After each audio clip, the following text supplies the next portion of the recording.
Hello guys, তোমাদের যদি nude শেডের লিপস্টিক লিপসে না মানায় বা তোমাদের না পরতে ভালো লাগে বা তোমরা হয়তো ভুলবশত কিনে ফেলেছো, তাহলে তোমরা এরমভাবে লিপস্টিক দুটো অ্যাপ্লাই করতে পারো। এখানে দেখো, আমি একটা লিপস্টিক নিয়েছি যেটা হচ্ছে সুইস বিউটি, আর একটা লিপ লাইনার সেটাও সুইস বিউটি ব্র্যান্ডের। আর লিপস্টিকটা হচ্ছে duo lipstick, shade number 2 ultimate nude. আর লিপ লাইনারটার শেড হচ্ছে ডার্ক চকলেট 12।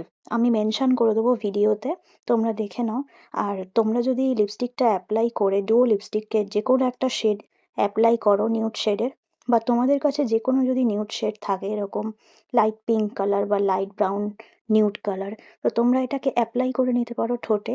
তারপরে তোমরা লাইনিংটা একদম পারফেক্টলি করবে, বা তোমরা আগেও লিপ লাইনিংটা করে নিয়ে তারপর লিপস্টিকটা অ্যাপ্লাই করে দুটোকে একটু মিক্সড করে নেবে।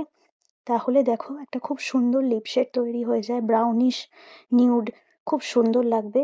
একটু ডার্ক শেডের, আমার তো পার্সোনালি এরকম লাইট শেডের লিপস্টিক পছন্দ নয়, তাই আমি এইভাবে লিপস্টিকটা অ্যাপ্লাই করি। তোমরা এরকম করে ট্রাই করতে পারো।